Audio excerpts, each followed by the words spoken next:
Good evening. My name is Benjamin Heldfon, and I am the co-author of Our Happy Divorce, How Ending Our Marriage Brought Us Closer Together.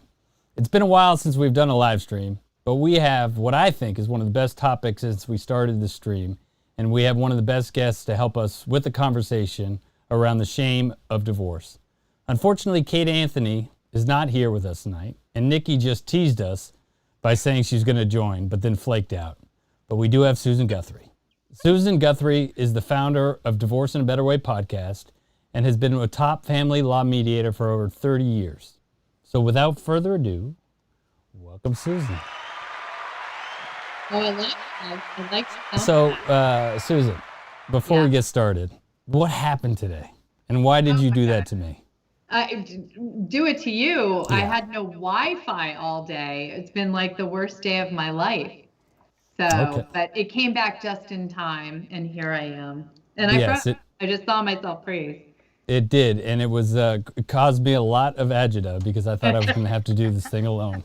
But we do have Renee Bauer with us tonight, and I'm so excited to have her on. We talked over the phone a couple months ago, and she just gets it. She's an award-winning divorce attorney, published author, and founder of the family law firm Bauer Law Group. With almost 2 decades of experience, Renee is committed to empowering everyone to redefine their sense of peace and purpose in their new life. She is a certified guardian ad litem, collaborative attorney, and mediator. Renee's insights are sought out after local and regional media outlets, podcasts, and conferences, where she speaks on co-parenting, blended family, dynamic relationships, and the art of reinvention. As an accomplished litigator, she boldly educates and inspires others to reclaim their right to happiness. Welcome, Renee, and thank you for joining us. Hey, thank you for having me. It's How come so- I don't get the sound? Oh, The you're right. audience applause? Absolutely. We're kinda welcome And I to hit the right that. button, too. Sometimes I'll hit the laughter one, which isn't good. Okay. Yeah. But, That one worked too, though, right now. It does. It does. And, we, like I said, we're really excited to have you on, and especially both you guys, because it brings such a unique perspective. And Nikki and I, we always say that we're not doctors, we're not lawyers, we're not therapists.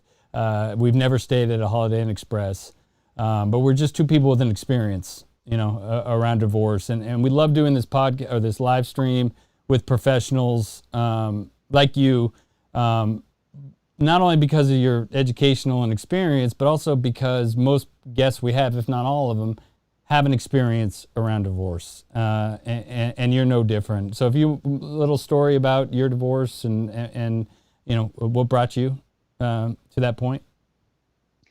Yeah, so I'm a divorce lawyer, so I work in this space every single day, and yet I had gone through my own divorce. And the universal feeling that I think people have when they're going through their divorce, whether they want it, whether they don't want it, no matter how long they've been married, is this feeling of shame.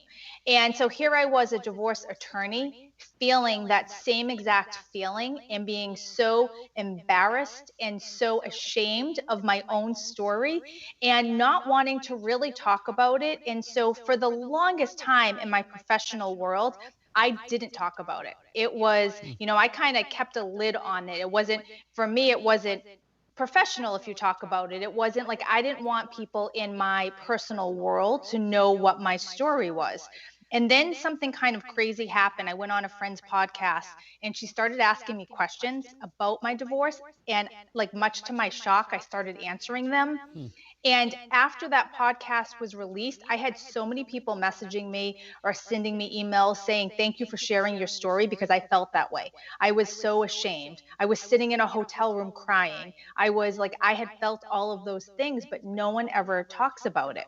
And from there, that was kind of where my new mission for work really started, was really starting to peel back those layers of, what a divorce is and what people go through when they're at that point, and to start really talking and telling our stories so that you don't feel alone. Because no one, when they're going through this process, should ever feel like they're in this alone. And yet, so often they are. They might go to friends to complain about their spouse or, to talk about what's happening there, but they're not talking about really what's happening inside of them. And that's where the shame comes from, and often guilt with that too. And they don't have a way to talk about it unless we're talking about it right here, or on podcasts, or all of the work that you're doing, Ben, and you as well, Susan, is those are the places for people to really come and listen to stories and say, okay, I'm not alone in this, and that this feeling of shame is not something that I have to go through alone, and to understand it and really understand what that is.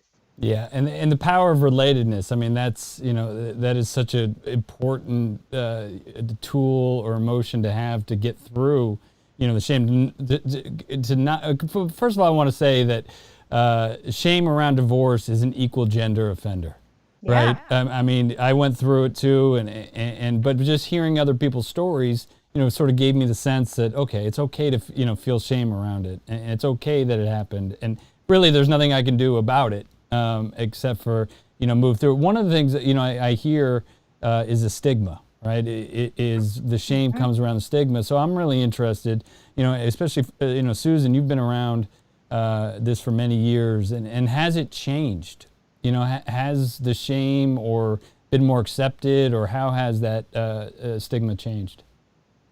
I don't honestly feel that it's changed all that much. I've been doing this for 30 years, and I will say the shame for many, including me when I went through my own divorce, much like Renee just said, came from within, not from without.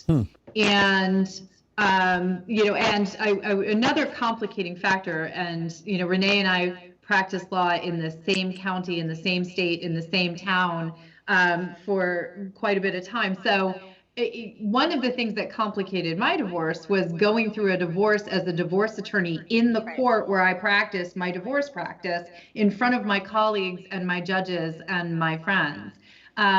So you almost personally shut down because you certainly didn't want to talk about it, and you certainly didn't want everyone professionally to know what was going on in your private life and all that.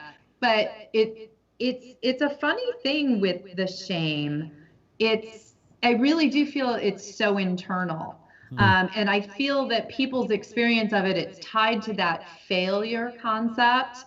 I couldn't make a relationship work. I couldn't make this one. I mean, if you think about it, we've probably had one or two relationships before our marriage, and those relationships ended. And we probably didn't feel a sense of shame around that. But because we entered into this one further legal step, emotional step, moral step that so many people put on that, we don't cut ourselves any slack when for some surprising reason that relationship doesn't work out. So for me anyway, a lot of the shame and stigma came from my own inner dialogue, not so much from the exterior dialogue. And much like Renee also said, when I did talk about it, finally, all I got was positive reinforcement. All I got was support.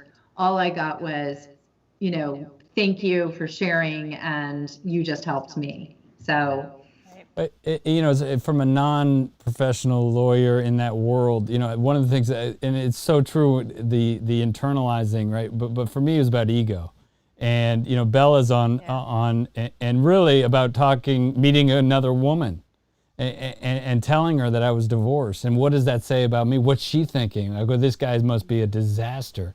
This dude must be a train wreck. I don't know if that's some of the same things. Nikki, if she were here, and it's in the book, is she had a big shame around it, and she thought it was a failure, and all she dreamt of as a kid was her wedding dress and the princess and all that, and then it came crashing down. So I don't know if women think as much about the telling another guy as much as I did. I didn't have I didn't dream when I was a child about a fairy tale wedding and living happily ever after. Not that I signed up for divorce, but I don't know what if there's any difference that you've seen between the shame for a man and a shame for a woman. Renee. I think that you're right when you said it is not exclusive to one gender.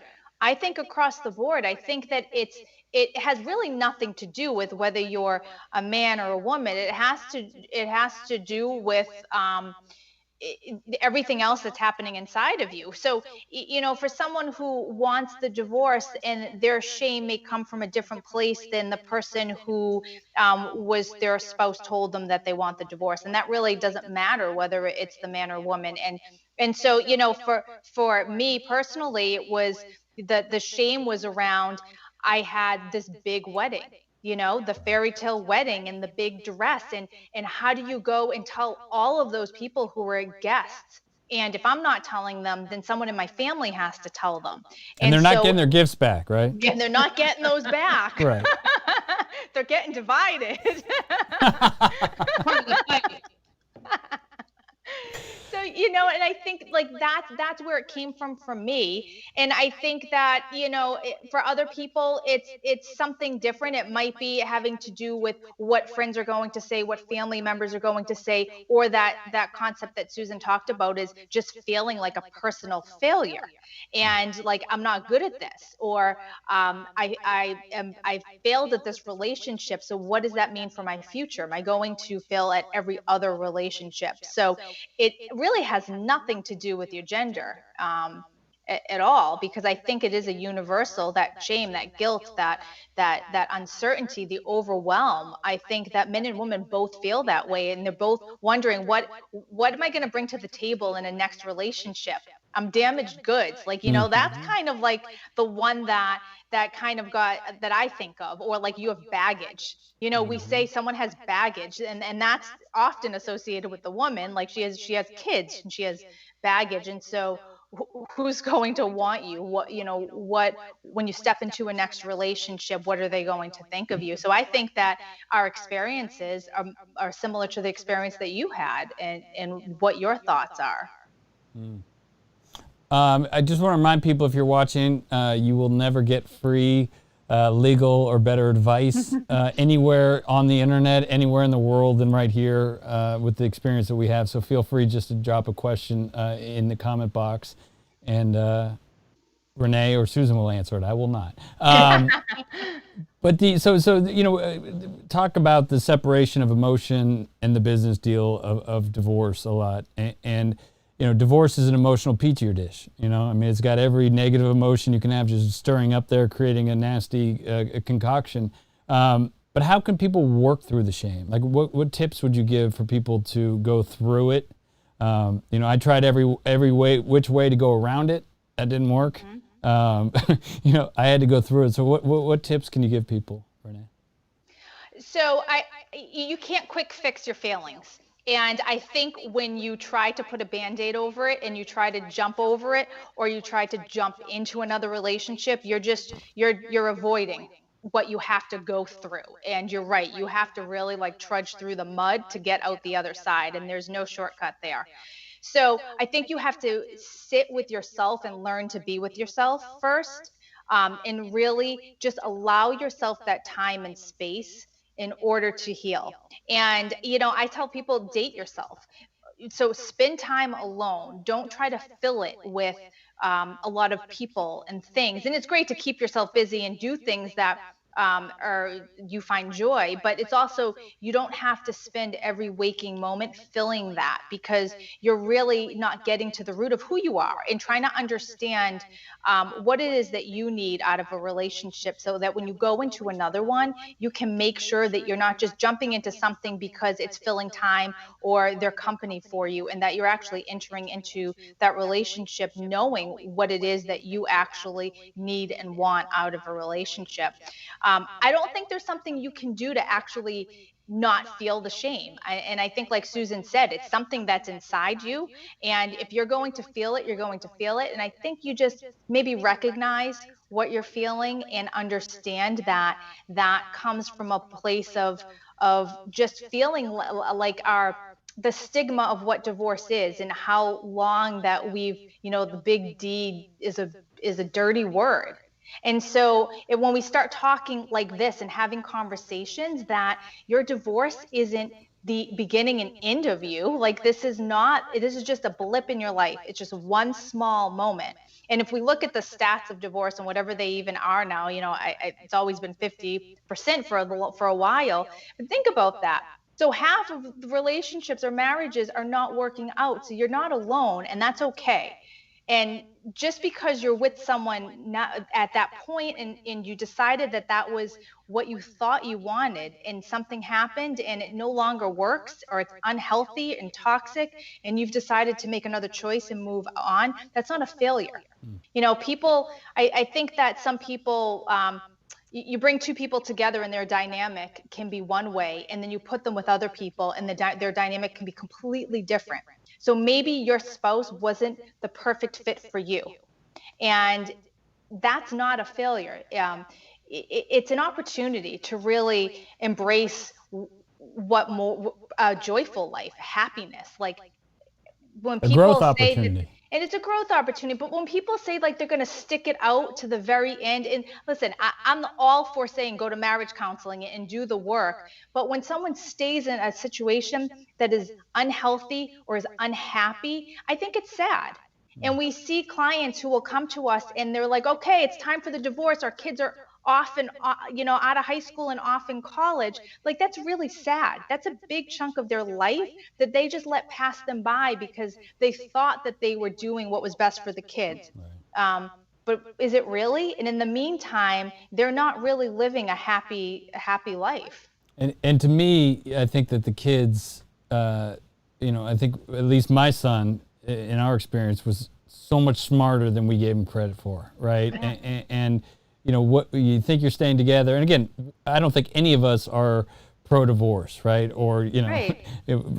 carrying the divorce flag. But, for Nikki and I, it was a decision of, would I rather have my parents together miserable or apart and happy? And what is that? And then now he gets the opportunity to see a healthy relationship. One really quick story, because you brought it up, and it reminded me that a guy I was working with, and a therapist, and he told me when Nikki and I got divorced to go to a movie he asked me if I've ever been to a movie by myself. Yep. And I said no. And he said, go to a movie by yourself. And you would have thought that he had asked me to take off all my clothes and run down the street naked. I mean, I went into that movie theater with my hood up and my, hat on, like I was going to a peep show or something. And it made me realize it made me so uncomfortable. And not necessarily about going to the movie, but if I ran into somebody, right? If I ran into somebody, who are you here with? Like that question. How was I going to answer that question? And it was just, but it was a process. And then I started eating alone because I'd never eaten alone. And like you said, just being okay or being all right with being alone.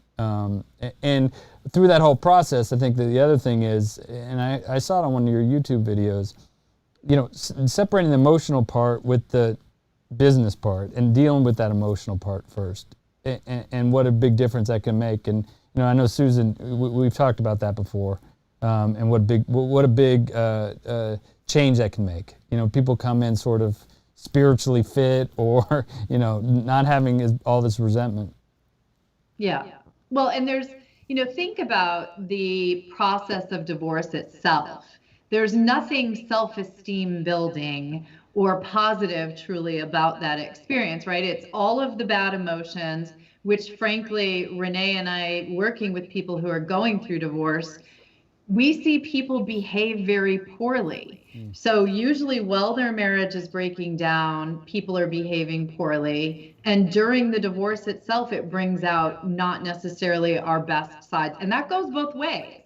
And so that's, I think, something that also adds to this whole stigma and negativity around divorce, is it really doesn't, because of the emotional content, because we don't know how to process those emotions, because we aren't given assistance in dealing with all of that.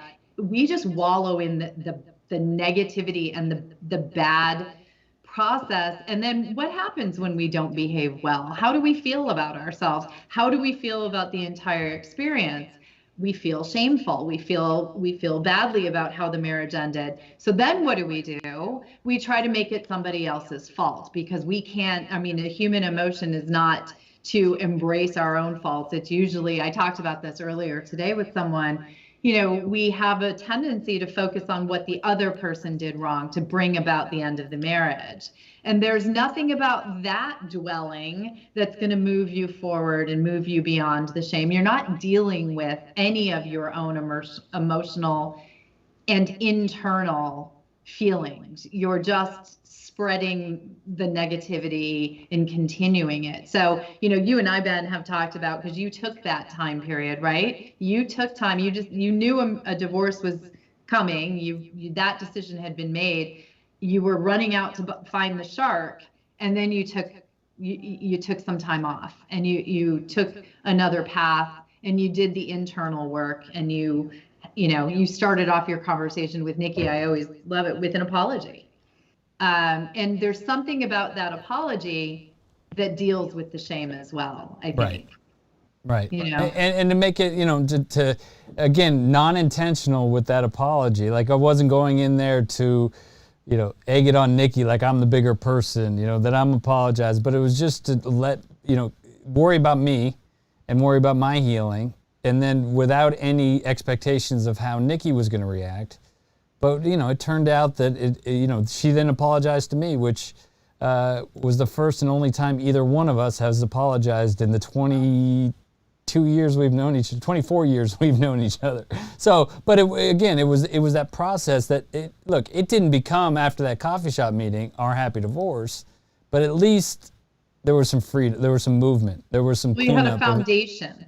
Right? Yeah. It gave you a foundation, and it started to close that hole of shame, right? You weren't, because honestly, Ben, if you had hired the shark, I did, and gone through the process the way you were thinking about it, how do you think you would have felt about that process? I think about it all the time, and you, I think, were the one who said, like, how amazed that I got in the, quote, system, right? And just got out, and was able to at least, it was the best, a lot of money I ever spent in my life, right? Because it showed me that if I had gone down that process with that guy, and it wasn't his fault, right? He was just, found as somebody who wanted to go to war, and he was a, captain. So, but that if I hadn't evolved, or at least willing to take a look at myself, it would have been the same thing, and we would have just been at war with each other. And then I think I probably would have brought it to the next relationship. I mean, not that, if my wife right now was here, she would say that anything's changed. Well, I don't think you'd be you might not be in the relationship you're in right now, right? If you had and that's the path that so many people tread, and Renee and I both, and you, Ben, as you hear people's stories, I mean, how many times do you hear a story from someone about their divorce? I mean, Renee, when you go to a cocktail party, I think it's like being a doctor, right? Someone finds out you're a divorce attorney, and they're like, "Oh, let me tell you about my divorce." Oh, yeah, right. You slowly back away. Yeah. Right. So, but it's usually then a litany of, they did this, they did that, and then they did this, and then they did that. And, and then you find out that was a divorce that happened 5-10 years ago, and people are still living in it, and they're still living in the negativity of it. And that is internal as well. That's an internal choice as well. So in the world of, go ahead, Renee, please. I was just going to say, and those are the people who will go back to court over and over and over again. Their divorce, their signing of the papers or whatever, their divorce is not the end of the litigation for them. They're going to keep running back. The repeat offenders, we call them. They keep divorce litigation attorneys in business, repeat business, but it's not a great business model here. Right, and not the outcomes that I think any of us, at least, one of the reasons we wanted to write the book is to inspire people that it doesn't have to be, that bad. One of the things about shame and other things is like, in a perfect world, are there any states that make people sort of take a break? or put a pause on the divorce before, and not that they have to go to therapy, but like you make the decision, you can't just go out and hire a divorce. I think, Susan, you were telling me that in Connecticut, you're supposed to take the divorce course before the child. Well, the divorce course there is a parenting education program. Right. And you're supposed to take it within, what is it, Renee, 90 days or 30 days? I can't remember, from the return date. Now it's just you're supposed to take it before the divorce is finalized. Yeah, it used to be, but that's just a program. I mean, not just, I shouldn't say that. It is a hopefully worthwhile program to help parents parent their children properly during divorce. But, most states, or many states, Connecticut being one of them, do have statutes on the books that can allow one party to compel the other party to go to conciliation therapy, marriage therapy. The issue with that is when you compel someone to go to therapy, there's that question. I will say Connecticut and many of the states, California, where I practice as well, do have sort of hold status that a case can be put into if the parties are pursuing mediation as an avenue, or a collaborative divorce process, or something that is outside of the litigation process. Most judges are so happy to hear that the people are actually moving through a more positive process in a way to work their case out outside of a courtroom. They will essentially put the case on hold. And then Connecticut also does have something where parties can go into reconciliation status, which kind of puts their case on hold while they try to reconcile but that takes both of them attesting to the court that they are truly, honestly trying to reconcile and want that status. And I would imagine other states have it. I don't believe California does.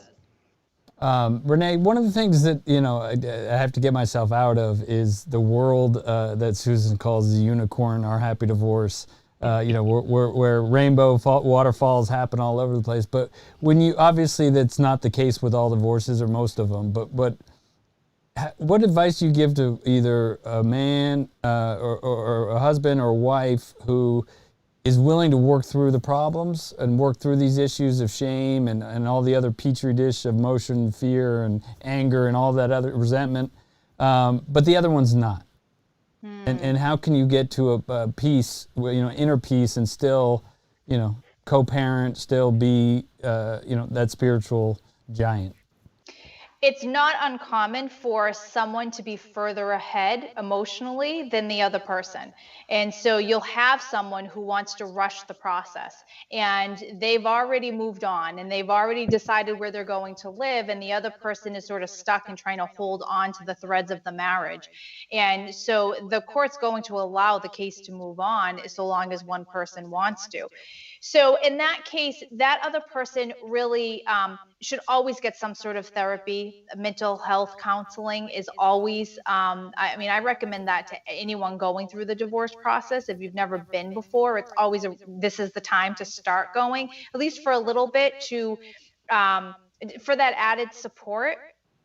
I think that that's always a good thing to do, and then start really focusing on the business aspect of it. So the business of your divorce and what co-parenting, if you have children, looks like, and really start focusing on, okay, what does a co-parenting relationship look like? And what do I want my relationship with my soon-to-be ex to look like after this? And that's hard to do when there's so much emotion on it. But if they start to communicate like they would to their boss, for example, text like you were texting your boss. So you're not going to send an emoji with the middle finger. You're not going to type in all caps. You're not going to hang up on them, and start to really just, in order to kind of rein in the emotions and all of the feelings, you start to really keep it business-like.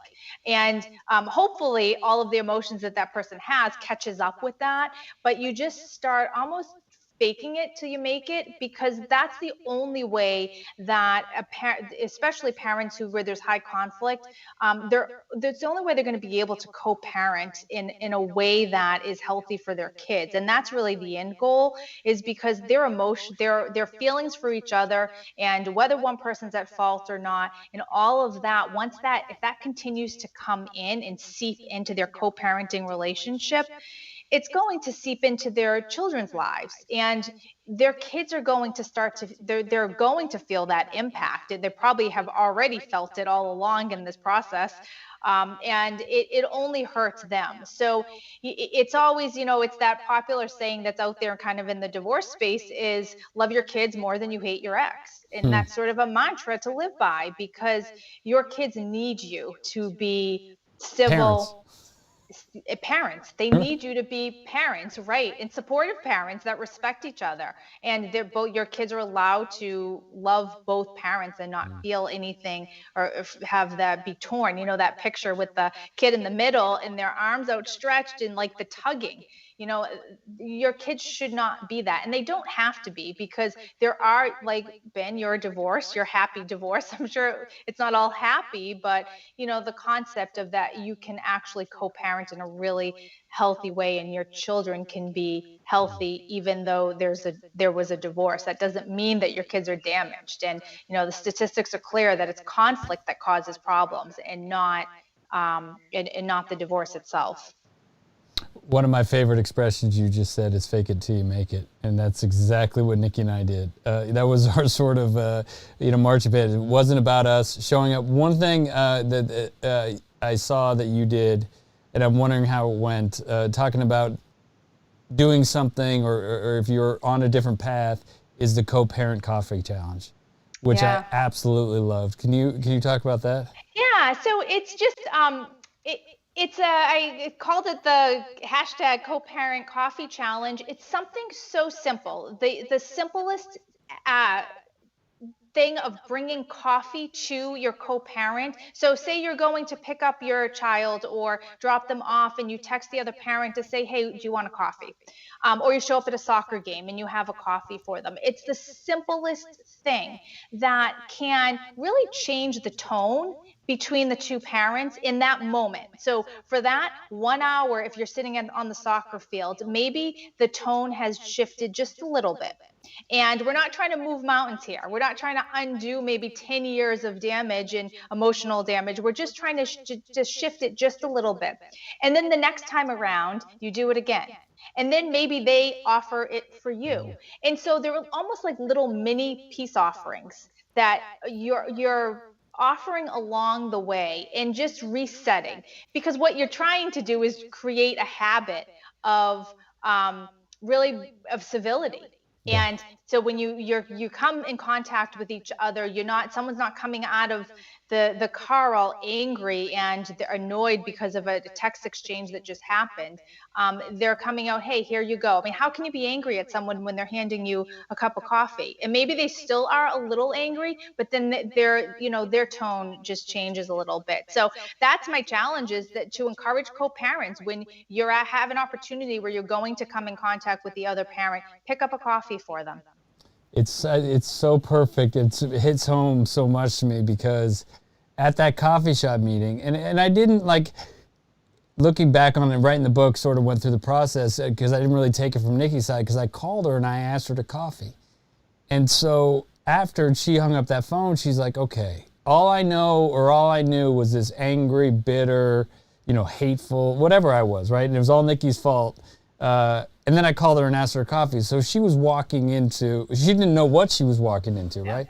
But I had gotten her coffee, that I know that, the latte or whatever, without asking. And you say a peace offering, and she put a smile on her face because she said, you remember. Now, I wasn't asking her to coffee, right? I wasn't, it was just like like you said, a peace offering. I love that. How did it go?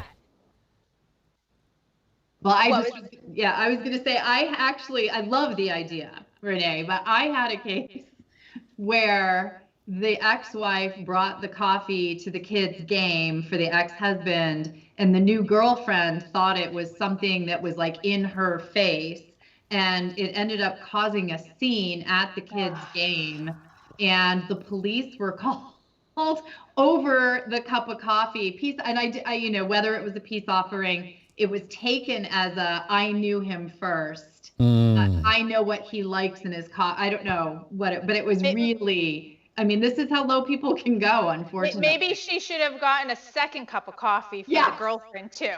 Exactly. A caveat to the co-parent coffee challenge. Right. Yeah. So did people post pictures of it, or what? I mean, did it take off, or did you get any response, or? We've had some shares, and I haven't seen any responses of people doing it. So come on, people post. Come on. Yeah. hashtag co-parent coffee challenge. I mean, it is tomorrow on my feed, people. We want to see it. It's true, because I mean, it seems like such a minute thing, but it is such, and that's why I guess why it hit home to me so much is because it was just those little things, and again, faking it until you make it is. And then they become more natural, and then I don't ask, and I just bring, or she brings, and it just sort of, instead of being forced, I guess, it just becomes more natural.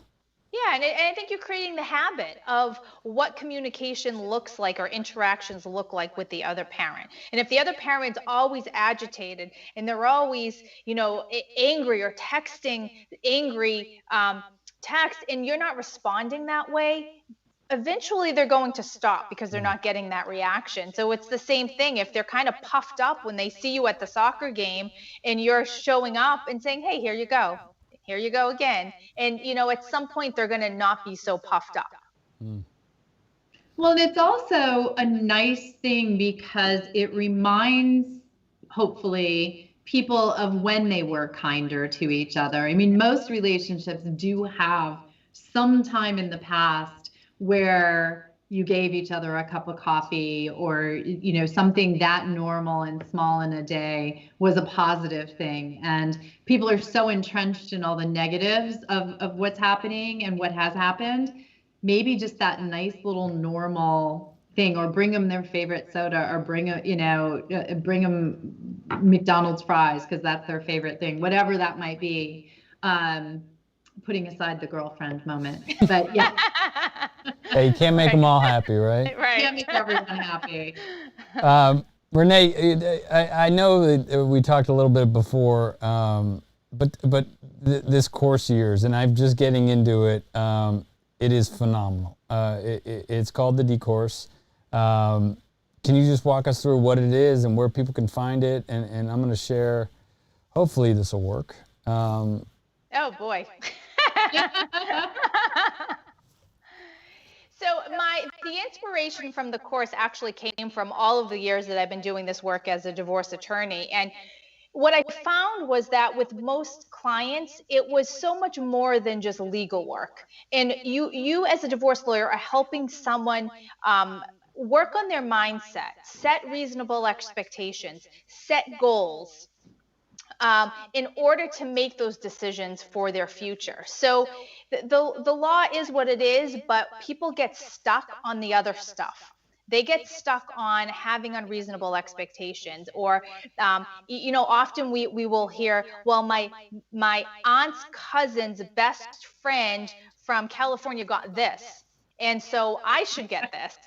And so they're coming to the table with these expectations, and they've Googled it and they found information, and so all of a sudden this should apply to them too. And so what I wanted to do is put this course together in a way to really address mindset, first of all, because your divorce does not have to define you. It doesn't have to be the end, but it's an opportunity for a new beginning, and to really remove some of that shame by telling stories and sharing some of my own personal stories as well. But then we go into setting reasonable expectations, setting goals, which is something that often when clients go to lawyers, they don't have them set.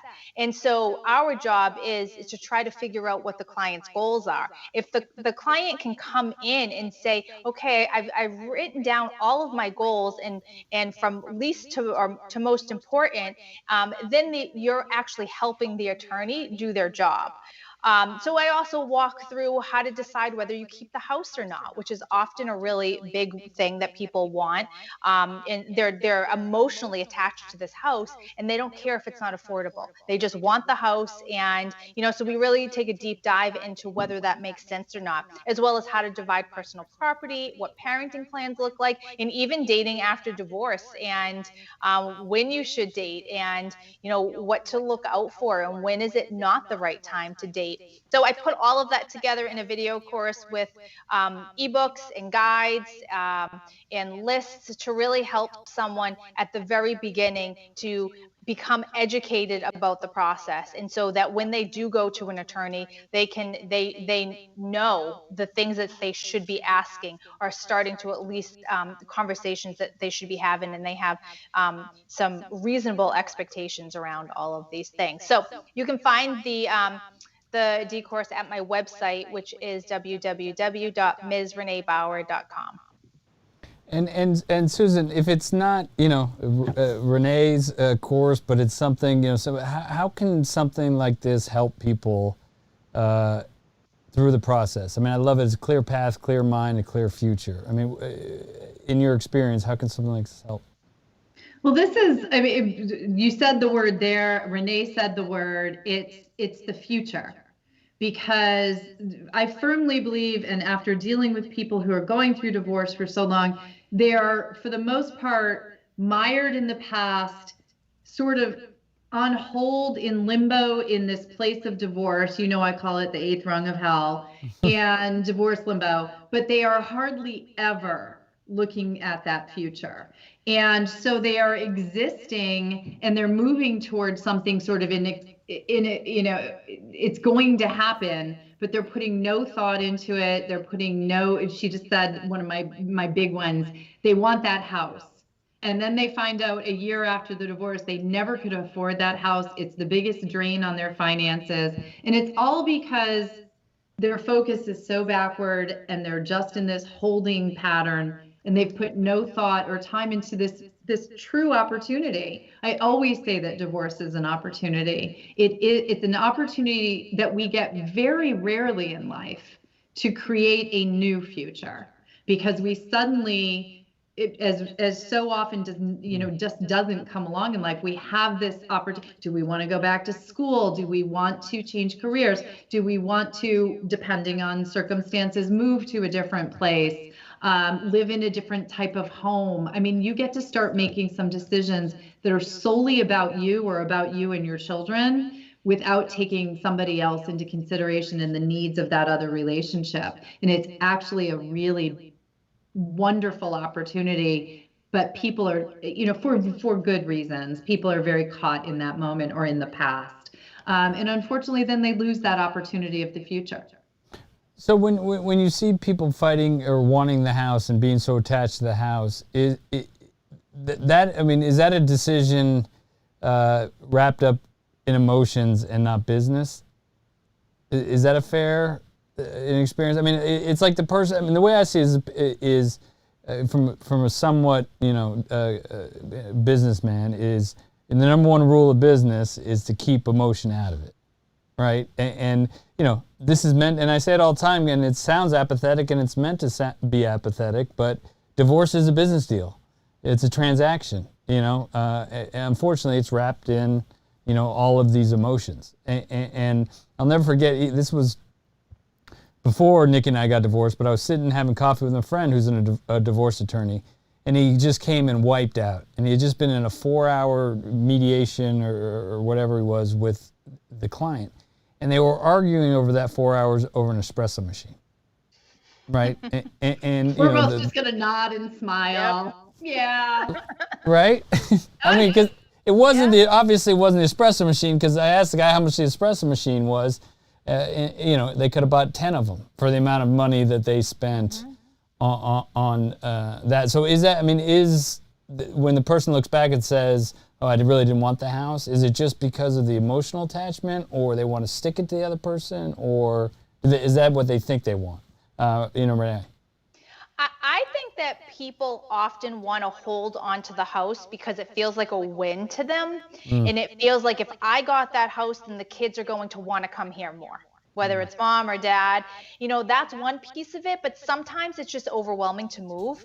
And so someone will say, I want the house because I can't deal with having to pack up and move and find a place.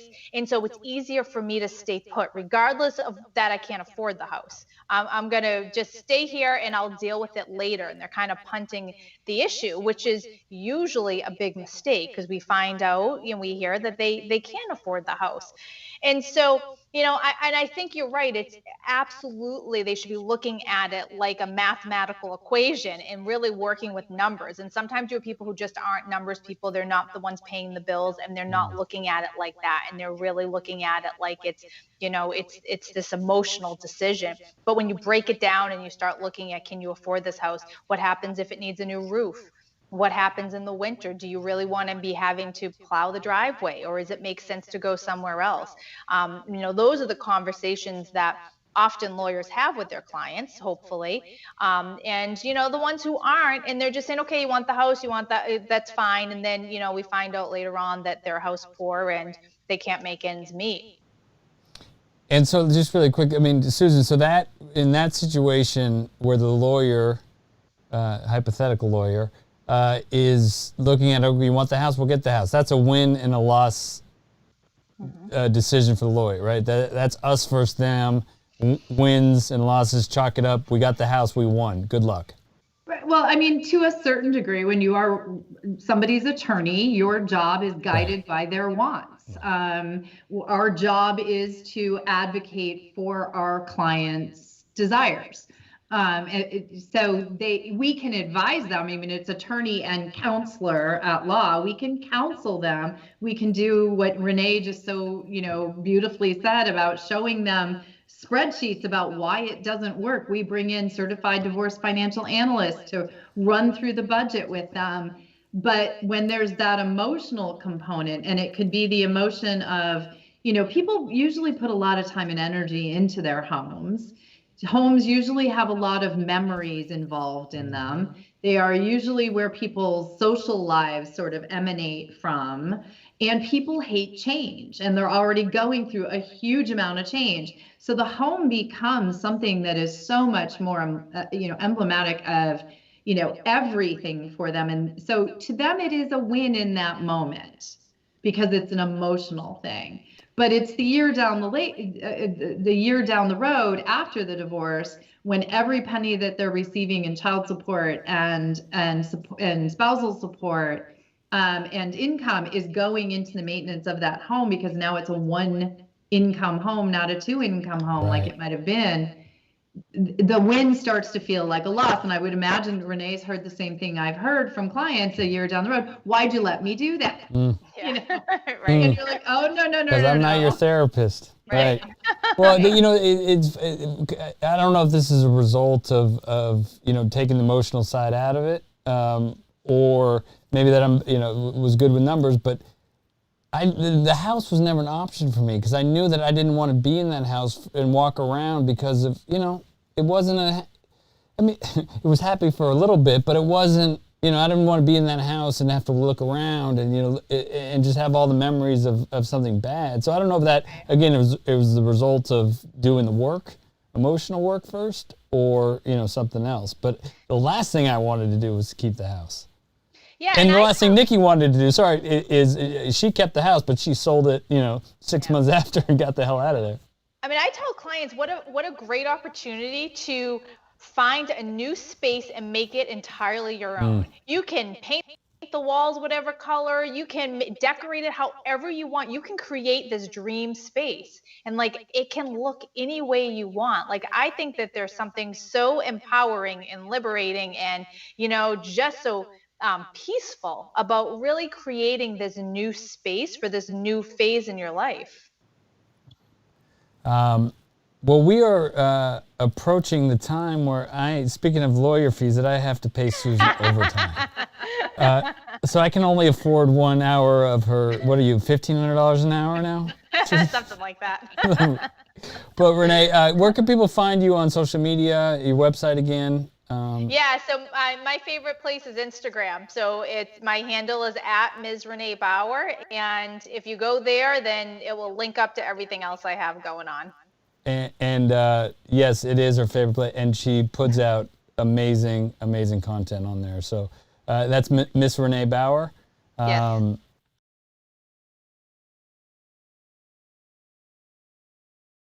Miss our Kate. I don't know. We're muted. Oh, that was my fault. I don't know if that went through, Renee. I might have just messed everything up. So tell people one more time. That's quite all right. Hey, it only took 57 minutes before something went wrong. So we had a whole hour of muting. No. Just that last, I hit the mute button at the end. Yeah, I just said that my favorite place to hang out is Instagram. So my handle is at Ms. Renee Bauer. And from there, you can link up to everything else I have going on. And it's Bauer. And Susan and Kate. Kate's getting the because that's the only slide I have. So even though she didn't do the work tonight. Aw, no, I'm just kidding. Kate out. Always give Kate our Happy Divorce Everything, Divorce and Beyond podcast, everything right there. And thank you very much. Two of my all-time favorites. I appreciate it. And then a doubleheader tomorrow night, or it's a doubleheader because Nikki and I are going to be on Renee's podcast tomorrow night. So we look forward to it. So now you're in the hot seat tomorrow. No, I get to I'm ask not. all the Look, questions. The way you talk, it's going to be the same shit. I mean, it's going to be the same answers. The way, I mean, fake it till you make it. Just, put it on rewind. But thank you guys very much. Yeah. I appreciate it. Have a good night, everybody. Thank you.